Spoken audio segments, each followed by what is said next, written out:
Kita pagi hari ini di 1 Samuel 15. Mari persiapkan hati kita membaca 1 Samuel 11 ayat 1 sampai 15. Saul menyelamatkan Yabes.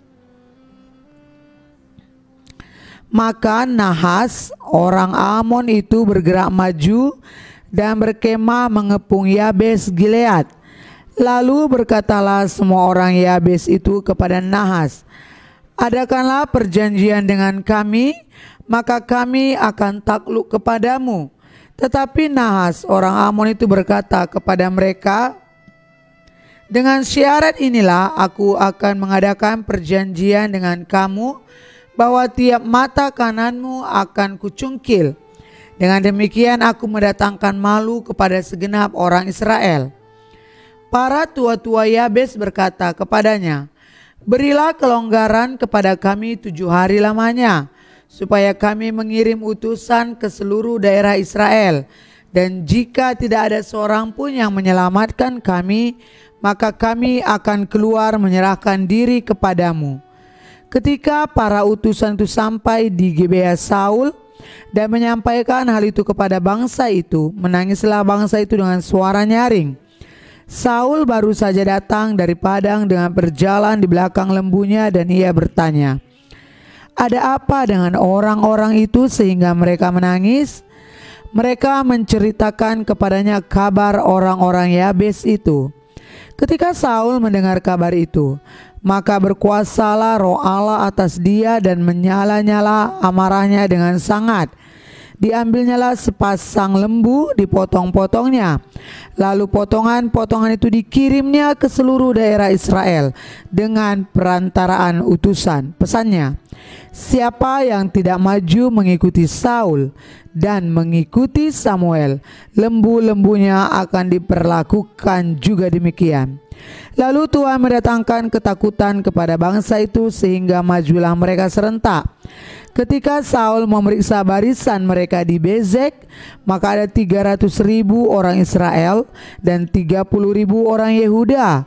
Kepada para utusan yang datang itu dikatakan, "Beginilah kamu katakan kepada orang-orang Yabes Gilead, besok pada waktu panas teriknya matahari akan datang bagimu penyelamatan." Ketika para utusan kembali dan memberitahukan hal itu kepada orang-orang Yabes, bersukacitalah mereka. Lalu orang-orang Yabes itu berkata kepada Nahas, "Besok kami akan keluar menyerahkan diri kepadamu. Maka bolehlah kamu lakukan terhadap kami apapun yang kamu pandang baik." Keesokan harinya Saul membagi rakyat itu menjadi 3 pasukan. Mereka itu masuk ke tengah-tengah perkemahan musuh pada waktu kawal pagi dan memukul kala orang-orang Amon sebelum hari panas. Dan terserak-seraklah orang-orang yang lolos itu, sehingga di antara mereka tidak ada tinggal 2 orang bersama-sama. Lalu berkatalah bangsa itu kepada Samuel, "Siapakah yang telah berkata, masakan Saul menjadi raja atas kita? Serahkanlah orang-orang itu supaya kami membunuhnya." Tetapi kata Saul, "Pada hari ini seorang pun tidak boleh dibunuh, sebab pada hari ini Tuhan telah mewujudkan keselamatan kepada Israel." Dan Samuel berkata kepada bangsa itu, "Marilah kita pergi ke Gilgal dan memperbaharui jabatan raja di sana." Lalu pergilah seluruh bangsa itu ke Gilgal dan menjadikan Saul raja di sana di hadapan Tuhan di Gilgal. Dan mereka mempersembahkan di sana korban keselamatan di hadapan Tuhan, dan bersukarialah di sana Saul dan semua orang Israel dengan sangat.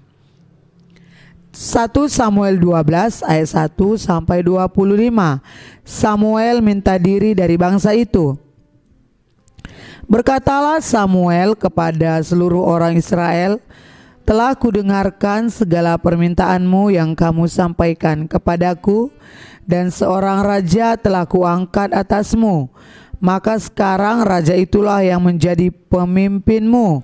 Tetapi aku ini telah menjadi tua dan beruban. Dan bukankah anak-anakku laki-laki ada di antara kamu? Akulah yang menjadi pemimpinmu dari sejak mudaku sampai hari ini.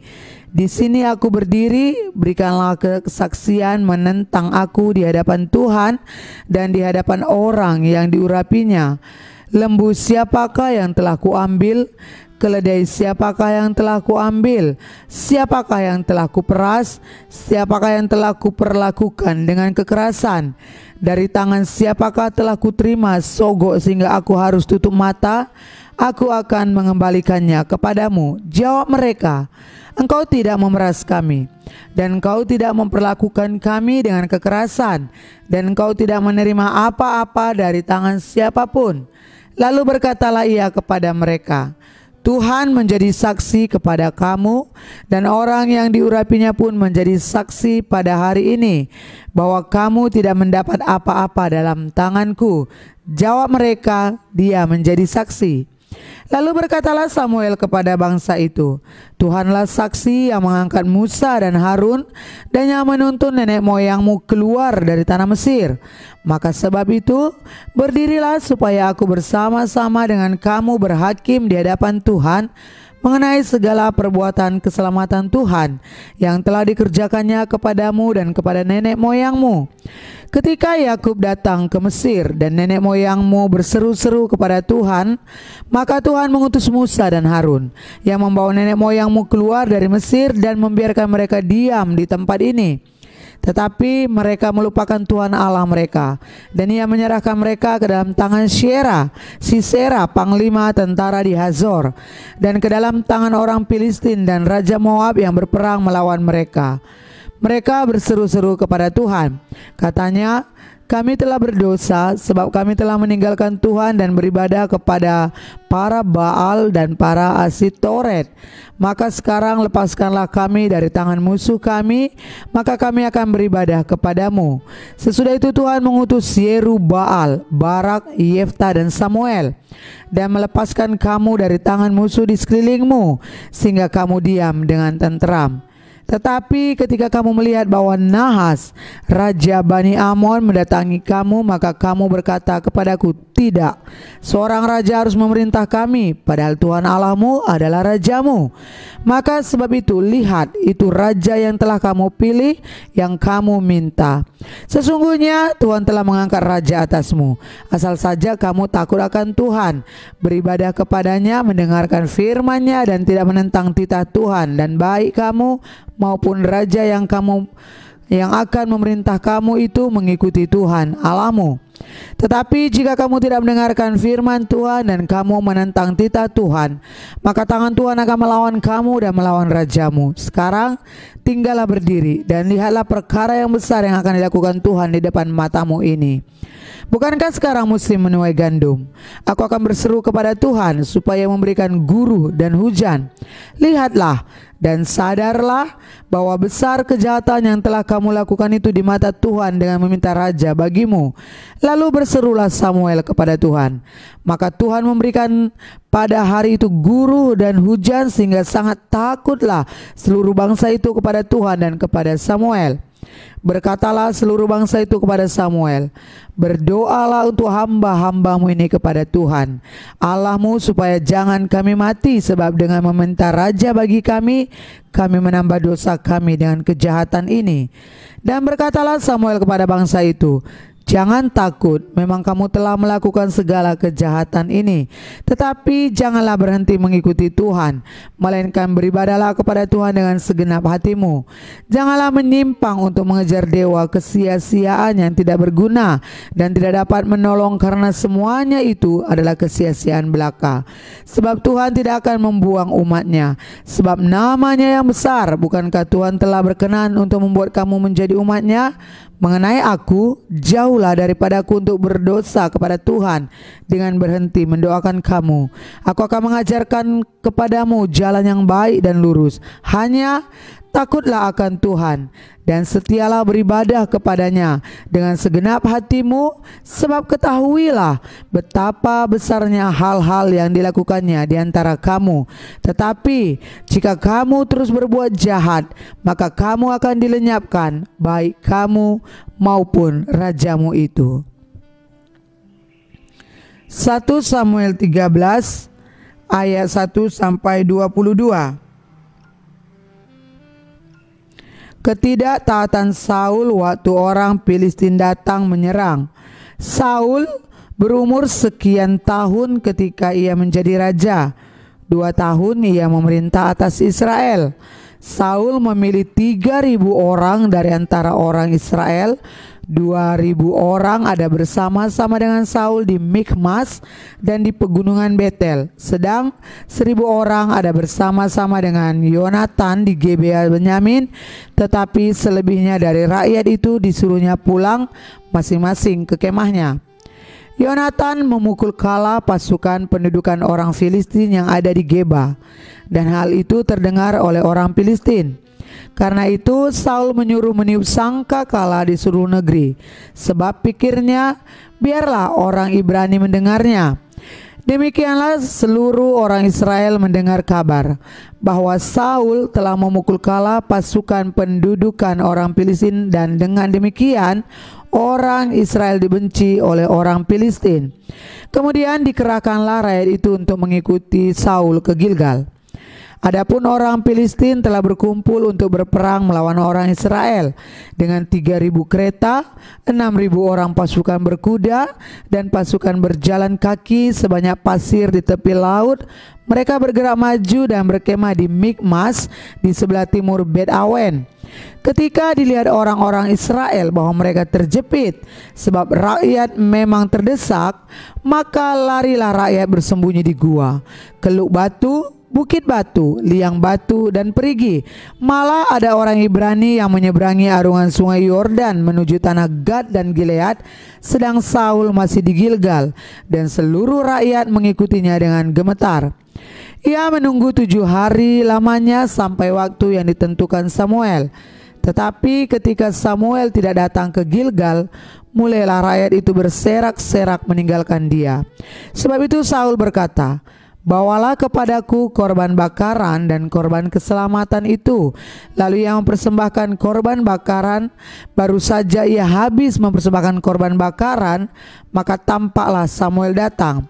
Saul pergi menyongsongnya untuk memberi salam kepadanya. Tetapi kata Samuel, "Apa yang telah kau perbuat?" Jawab Saul, "Karena aku melihat rakyat itu berserak-serak meninggalkan aku, dan kau tidak datang pada waktu yang telah ditentukan, padahal orang Filistin telah berkumpul di Mikmas, maka pikirku, sebentar lagi orang Filistin akan menyerang aku di Gilgal. Padahal aku belum memohon belas kasihan Tuhan. Sebab itu aku memberanikan diri lalu mempersembahkan korban bakaran." Kata Samuel kepada Saul, "Perbuatanmu itu bodoh. Engkau tidak mengikuti perintah Tuhan Allahmu yang diperintahkannya kepadamu. Sebab sedianya Tuhan mengokohkan kerajaanmu atas orang Israel untuk selama-lamanya. Tetapi sekarang kerajaanmu tidak akan tetap. Tuhan telah memilih seorang yang berkenan di hatinya, dan Tuhan telah menunjuk dia menjadi raja atas umatnya, karena engkau tidak mengikuti apa yang diperintahkan Tuhan kepadamu." Kemudian berangkatlah Samuel dan pergi dari Gilgal ke Gibea Benyamin. Tetapi Saul memeriksa barisan rakyat yang ada bersama-sama dengan dia itu, kira-kira 600 orang banyaknya. Saul dan Yonatan anaknya dan rakyat yang ada bersama-sama dengan mereka tinggal di Geba Benyamin. Sedang orang Filistin berkemah di Mikmas. Maka keluarlah orang-orang penjara dari perkemahan orang Filistin dalam 3 gerombolan. Gerombolan yang satu mengambil jalan ke Ofra, ke daerah Syual.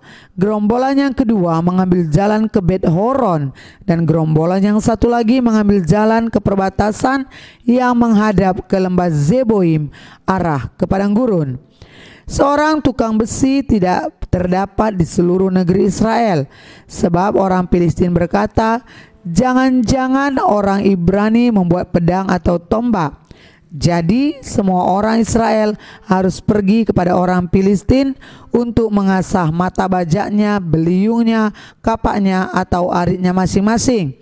Adapun bayarannya ialah 2/3 sikal untuk mata bajak dan beliung, dan sepertiga shikal untuk mengasah kapak dan untuk memasang kusa, sehingga pada hari pertempuran itu sebilah pedang atau lembing pun tidak terdapat pada seluruh rakyat yang ada bersama Saul dan Yonatan. Tetapi Saul dan Yonatan anaknya itu masih mempunyainya. Dan suatu pasukan pengawal orang Filistin telah keluar ke pelintasan gunung di Mikamas. 1 Samuel 14. Pada suatu hari, Yonatan bin Saul berkata kepada bujang pembawa senjatanya, "Mari kita menyeberang ke dekat pasukan pengawal orang Filistin yang di sebelah sana." Tetapi tidak diberitahukannya hal itu kepada ayahnya. Adapun Saul duduk di ujung Gibea di bawah pohon delima yang di Mirgon. Dan rakyat yang ada bersama-sama dengan dia itu kira-kira 600 orang banyaknya. Ahia, anak Ahitub, saudara Ikabod, anak Pinehas, anak Eli, imam Tuhan di Silo. Dialah yang memakai baju efod pada waktu itu. Tetapi rakyat tidak tahu tentang perginya Yonatan itu. Di antara pelintasan-pelintasan bukit yang dicoba Yonatan menyeberanginya ke arah pasukan pengawal orang Filistin, ada ujung bukit batu di sebelah sini dan ada ujung bukit batu di sebelah sana.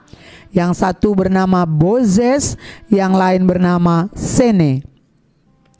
Ujung yang satu berdiri di sebelah utara di tentangan Mikamas, yang lain di sebelah selatan di tentangan Geba. Berkatalah Yonatan kepada bujang pembawa senjatanya itu, "Mari kita menyeberang ke dekat pasukan pengawal orang-orang yang tidak bersunat ini. Mungkin Tuhan akan bertindak untuk kita. Sebab bagi Tuhan tidak sukar untuk menolong, baik dengan banyak orang maupun dengan sedikit orang." Lalu jawab pembawa senjatanya itu kepadanya, "Lakukanlah niat hatimu itu, sungguh aku sepakat." Kata Yonatan, "Perhatikan, kita menyeberang ke dekat orang-orang itu dan memperlihatkan diri kepada mereka. Apabila kata mereka kepada kita begini, 'Berhentilah sampai kami datang padamu,' maka kita tinggal berdiri di tempat kita dan tidak naik mendapatkan mereka. Tetapi apabila kata mereka begini, 'Naiklah kemari,' maka kita akan naik. Sebab kalau demikian, Tuhan telah menyerahkan mereka ke dalam tangan kita, itulah tandanya bagi kita." Ketika mereka keduanya memperlihatkan diri kepada pasukan pengawal orang Filistin, berkatalah orang Filistin itu, "Lihat, orang-orang Ibrani keluar dari lubang-lubang tempat mereka bersembunyi." Orang-orang dari pasukan pengawal itu berseru kepada Yonatan dan pembawa senjatanya. Katanya, "Naiklah kemari, maka kami akan menghajar kamu." Lalu kata Yonatan kepada pembawa senjatanya, "Naiklah mengikuti aku, sebab Tuhan telah menyerahkan mereka ke dalam tangan orang Israel." Maka naiklah Yonatan merangkak ke atas dengan diikuti oleh pembawa senjatanya. Orang-orang itu tewas terparang oleh Yonatan, sedang pembawa senjatanya membunuh mereka dari belakangnya. Kekalahan yang pertama ini yang ditimbulkan Yonatan dan pembawa senjatanya itu besarnya kira-kira 20 orang dalam jarak kira-kira setengah alur dari sepembajakan ladang. Lalu timbullah kegentaran di perkemahan, di padang dan di antara seluruh rakyat. Juga pasukan pengawal dan penjara-penjara itu gentar dan bumi gemetar, sehingga menjadi kegentaran yang dari Allah. Ketika peninjau-peninjau Saul di Gibea Benyamin melihat hal itu, dan sesungguhnya orang ramai seperti ombak berjalan ke sana kemari, berkatalah Saul kepada tentara yang bersama-sama dengan dia itu, "Periksalah barisan dan lihatlah siapa yang pergi daripada kita." Mereka memeriksa barisan dan ternyata Yonatan dan pembawa senjatanya tidak ada. Lalu kata Saul kepada Ahia, "Bawalah baju efod kemari." Karena pada waktu itu dialah yang memakai baju efod di antara orang Israel. Tetapi sedang Saul berbicara kepada imam itu, maka kian lama kian bertambahlah keributan di perkemahan orang Filistin. Sehingga Saul berkata pula kepada imam itu, "Biarlah." Kemudian berkumpullah Saul dan seluruh rakyat bersama-sama dengan dia itu. Dan ketika mereka sampai ke tempat pertempuran, tampaklah setiap orang menikam temannya dengan pedang suatu hura-hura yang sangat besar. suatu huru hara yang sangat besar. Lagi pula orang-orang Ibrani yang telah lama tinggal pada orang Filistin dan yang telah ikut maju dalam tentara mereka juga berbalik untuk bergabung dengan orang-orang Israel yang ada bersama-sama dengan Saul dan Yonatan. Bahkan ketika semua orang Israel yang telah bersembunyi di pegunungan Efraim mendengar bahwa orang Filistin telah lari, orang-orang itu pun bergabung dengan mereka dalam pertempuran. Demikianlah Tuhan menyelamatkan orang Israel pada hari itu. Pertempuran itu meluas sampai lewat Bet Awen. 1 Samuel 14 ayat 24 sampai 46. Yonatan bebas dari kutuk. Ketika orang Israel terdesak pada hari itu, Saul menyuruh rakyat mengucapkan kutuk, katanya, "Terkutuklah orang yang memakan sesuatu sebelum matahari terbenam dan sebelum aku membalas dendam terhadap musuhku. Sebab itu tidak ada seorang pun dari rakyat yang memakan sesuatu." Dan seluruh orang itu sampailah ke suatu hutan, dan di sana ada madu di tanah. Ketika rakyat sampai ke hutan itu, tampaklah ada di sana madu meleleh, tetapi tidak ada seorang pun yang mencedoknya ke mulutnya dengan tangan, sebab rakyat takut kepada sumpah itu. Tetapi Yonatan tidak mendengar bahwa ayahnya telah menyuruh rakyat bersumpah. Ia mengulurkan tongkat yang ada di tangannya dan mencelupkan ujungnya ke dalam sarang madu. Kemudian ia mencedoknya ke mulutnya dengan tangan, lalu matanya menjadi terang lagi. Dan seorang dari rakyat berbicara, katanya, "Ayahmu telah menyuruh rakyat bersumpah dengan bersungguh-sungguh," katanya. "Terkutuklah orang yang memakan sesuatu pada hari ini, sebab itu rakyat letih lesu." Lalu kata Yonatan, "Ayahku mencelakakan negeri. Coba lihat bagaimana terangnya mataku setelah aku merasai sedikit dari madu ini. Apalagi jika sekiranya rakyat pada hari ini boleh makan dengan bebas dari jarahan musuhnya yang telah didapatnya. Tetapi sekarang tidaklah besar kekalahan di antara orang Filistin." Dan pada hari itu mereka memukul kalah orang Filistin dan Mikmas sampai ke Ayalon. Rakyat sudah sangat letih lesu. Sebab itu rakyat menyambar jarahan. Mereka mengambil kambing domba, lembu dan anak lembu, menyembelihnya begitu saja di atas tanah dan memakannya dengan darahnya. Lalu diberitahukanlah kepada Saul demikian, "Lihat, rakyat berdosa terhadap Tuhan dengan memakannya dengan darahnya." Dan ia berkata, "Kamu berbuat khianat. Gulingkanlah sekarang juga sebuah batu besar kemari." Kata Saul pula, "Berserak-seraklah di antara rakyat dan katakan kepada mereka, setiap orang harus membawa lembunya dan dombanya kepadaku. Sembelihlah itu di sini, maka kamu boleh memakannya. Tetapi janganlah berdosa terhadap Tuhan dengan memakannya dengan darahnya." Lalu setiap orang itu dari seluruh rakyat membawa serta pada malam itu lembunya, dan mereka menyembelihnya di sana. Saul mendirikan mezbah bagi Tuhan. Inilah mezbah yang mula-mula sekali didirikannya bagi Tuhan. Lagi kata Saul, "Marilah kita pada malam ini mengejar orang Filistin dan menjarahi mereka sampai fajar menyingsing. Dan janganlah kita biarkan hidup seorang pun dari mereka." Jawab mereka itu, "Perbuatlah apa yang kau pandang baik." Tetapi imam berkata, "Marilah kita dahulu tampil menghadap Allah di sini." Saul bertanya kepada Allah, "Bolehkah aku mengejar orang Filistin itu? Akan kau serahkankah mereka ke dalam tangan orang Israel?" Tetapi pada hari itu ia tidak menjawab Saul. Lalu kata Saul, "Datanglah kemari kamu segala pemuka rakyat, berusahalah mengetahui apa sebab dosa ini terjadi pada hari ini. Sebab demi Tuhan yang hidup, yang menyelamatkan orang Israel, sekalipun itu disebabkan oleh Yonatan anakku, maka ia pasti akan mati." Tetapi seorang pun dari seluruh rakyat tidak ada yang menjawabnya.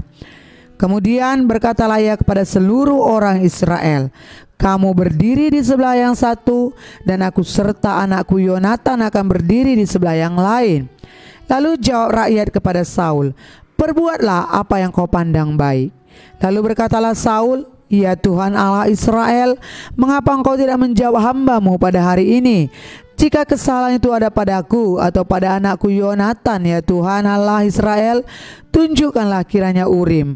Tetapi jika kesalahan itu ada pada umatmu Israel, tunjukkanlah Tumim. Lalu didapati Yonatan dan Saul, tetapi rakyat itu terluput. Kata Saul, buanglah undi antara aku dan anakku Yonatan. Lalu didapati Yonatan. Kata Saul kepada Yonatan, beritahukanlah kepadaku apa yang telah kau perbuat. Lalu Yonatan memberitahukan kepadanya, katanya, memang aku telah merasai sedikit madu dengan ujung tongkat yang ada di tanganku. Aku bersedia untuk mati. Kata Saul, beginilah kiranya Allah menghukum aku. Bahkan lebih lagi daripada itu, sesungguhnya Yonatan, engkau harus mati. Tetapi rakyat berkata kepada Saul, masakan Yonatan harus mati? Dia yang telah mendapat kemenangan yang besar ini di Israel. Jauhlah yang demikian. Demi Tuhan yang hidup, sehelai rambut pun dari kepalanya takkan jatuh ke bumi. Sebab dengan pertolongan Allah juga dilakukannya hal itu pada hari ini. Demikianlah rakyat membebaskan Yonatan sehingga ia tidak harus mati. Maka pulanglah Saul setelah mengejar orang Filistin, dan orang Filistin itu pun kembali ke tempat kediamannya. 1 Samuel 14 ayat 47 sampai 52. Catatan tentang musuh-musuh dan keluarga Saul. Setelah Saul mendapat jabatan raja atas Israel, maka berperanglah ia ke segala penjuru melawan segala musuhnya, melawan Moab, Bani Amon, Edom, raja-raja negeri Zoba, dan orang Filistin. Dan kemanapun ia pergi, ia selalu mendapat kemenangan. Ia melakukan perbuatan-perbuatan yang gagah perkasa, memukul kalah orang Amalek, dan melepaskan Israel dari tangan orang-orang yang merampasi mereka. Anak-anak lelaki Saul ialah Yonatan, Yiswi, dan Malkisua. Nama kedua anaknya yang perempuan yang tertua bernama Merab, yang termuda bernama Mikal. Istri Saul bernama Ahinoam, anak Ahin-Maas. Panglima tentaranya bernama Abner, anak Ner, paman Saul. Kis, ayah Saul, dan Ner, ayah Abner adalah anak-anak Abiel. Hebat peperangan melawan orang Filistin selama zaman Saul, dan semua pahlawan dan orang gagah perkasa yang dilihat Saul dikumpulkannya kepadanya. 1 Samuel 15 ayat 1 sampai 35. Saul ditolak sebagai raja. Berkatalah Samuel kepada Saul, aku telah diutus oleh Tuhan untuk mengurapi engkau menjadi raja atas Israel umatnya. Oleh sebab itu, dengarkanlah bunyi firman Tuhan. Beginilah firman Tuhan semesta alam. Aku akan membalas apa yang dilakukan orang Amalek kepada orang Israel, karena orang Amalek menghalang-halangi mereka ketika orang Israel pergi dari Mesir. Jadi pergilah sekarang, kalahkanlah orang Amalek, tumpaslah segala yang ada padanya, dan janganlah ada belas kasihan kepadanya. Bunuhlah semuanya, laki-laki maupun perempuan, kanak-kanak maupun anak-anak yang menyusu, lembu maupun domba, unta maupun keledai. Lalu Saul memanggil rakyat berkumpul dan memeriksa barisan. Mereka di Telaim ada 200.000 orang pasukan berjalan kaki dan 10.000 orang Yehuda. Setelah Saul sampai ke kota orang Amalek, disuruhnyalah orang-orang menghadang di lembah. Berkatalah Saul kepada orang Keni, berangkatlah, menjauhlah, pergilah dari tengah-tengah orang Amalek, supaya jangan kulenyapkan kamu bersama-sama dengan mereka. Bukankah kamu telah menunjukkan persahabatanmu kepada semua orang Israel ketika mereka pergi dari Mesir? Sesudah itu menjauhlah orang Keni dari tengah-tengah orang Amalek. Lalu Saul memukul kalah orang Amalek mulai dari Hawila sampai ke Syur yang di sebelah timur Mesir. Agag, raja orang Amalek, ditangkapnya hidup-hidup, tetapi segenap rakyatnya ditumpasnya dengan mata pedang. Tetapi Saul dan rakyat itu menyelamatkan Agag dan kambing domba dan lembu-lembu yang terbaik dan tambun. Pula anak domba dan segala yang berharga tidak mau mereka menumpas semuanya itu. Tetapi segala hewan yang tidak berharga dan yang buruk, itulah yang ditumpas mereka. Lalu datanglah firman Tuhan kepada Samuel demikian, Aku menyesal karena aku telah menjadikan Saul raja, sebab ia telah berbalik daripada aku dan tidak melaksanakan firman-Ku. Maka sakit hatilah Samuel dan ia berseru-seru kepada Tuhan semalam-malaman. Lalu Samuel bangun pagi-pagi untuk bertemu dengan Saul. Tetapi diberitahukan kepada Samuel demikian, Saul telah ke Karmel tadi dan telah didirikannya baginya suatu tanda peringatan. Kemudian ia balik dan mengambil jurusan ke Gilgal. Ketika Samuel sampai kepada Saul, berkatalah Saul kepadanya, Diberkatilah kiranya engkau oleh Tuhan, aku telah melaksanakan firman Tuhan. Tetapi kata Samuel, Kalau begitu apakah bunyi kambing domba yang sampai ke telingaku dan bunyi lembu-lembu yang kudengar itu? Jawab Saul, semuanya itu dibawa daripada orang Amalek, sebab rakyat menyelamatkan kambing domba dan lembu-lembu yang terbaik dengan maksud untuk mempersembahkan korban kepada Tuhan Allahmu, tetapi selebihnya telah kami tumpas. Lalu berkatalah Samuel kepada Saul, Sudahlah, aku akan memberitahukan kepadamu apa yang difirmankan Tuhan kepadaku tadi malam. Kata Saul kepadanya, Katakanlah. Sesudah itu berkatalah Samuel, Bukankah engkau, walaupun kau kecil pada pemandanganmu sendiri, telah menjadi kepala atas suku-suku Israel? Dan bukankah Tuhan telah mengurapi engkau menjadi raja atas Israel? Tuhan telah menyuruh engkau pergi dengan pesan, Pergilah, tumpaslah orang-orang berdosa itu, yakni orang Amalek. Berperanglah melawan mereka sampai engkau membinasakan mereka. Mengapa engkau tidak mendengarkan suara Tuhan? Mengapa engkau mengambil jarahan dan melakukan apa yang jahat di mata Tuhan? Lalu kata Saul kepada Samuel, Aku memang mendengarkan suara Tuhan dan mengikuti jalan yang telah disuruh Tuhan kepadaku, dan aku membawa Agag raja orang Amalek. Tetapi orang Amalek itu sendiri telah kutumpas. Tetapi rakyat mengambil dari jarah itu kambing domba dan lembu-lembu yang terbaik dari yang dihususkan untuk dirampas itu, untuk mempersembahkan korban kepada Tuhan Allahmu di Gilgal. Tetapi jawab Samuel, Apakah Tuhan itu berkenan kepada korban bakaran dan korban sembelihan, sama seperti kepada mendengarkan suara Tuhan? Sesungguhnya mendengarkan lebih baik daripada korban sembelihan, memperhatikan lebih baik daripada lemak domba jantan. Sebab pendurhakaan adalah sama seperti dosa bertenung, dan kedegilan adalah sama seperti menyembah berhala dan terafim. Karena engkau telah menolak firman Tuhan, maka ia telah menolak engkau sebagai raja. Berkatalah Saul kepada Samuel, Aku telah berdosa, sebab telah kulangkahi titah Tuhan dan perkataanmu. Tetapi aku takut kepada rakyat, karena itu aku mengabulkan permintaan mereka. Maka sekarang ampunilah kiranya dosaku, kembalilah bersama-sama dengan aku, maka aku akan sujud menyembah kepada Tuhan. Tetapi jawab Samuel kepada Saul, Aku tidak akan kembali bersama-sama dengan engkau, sebab engkau telah menolak firman Tuhan. Sebab itu Tuhan telah menolak engkau sebagai raja atas Israel. Ketika Samuel berpaling hendak pergi, maka Saul memegang punca jubah Samuel, tetapi terkoyak.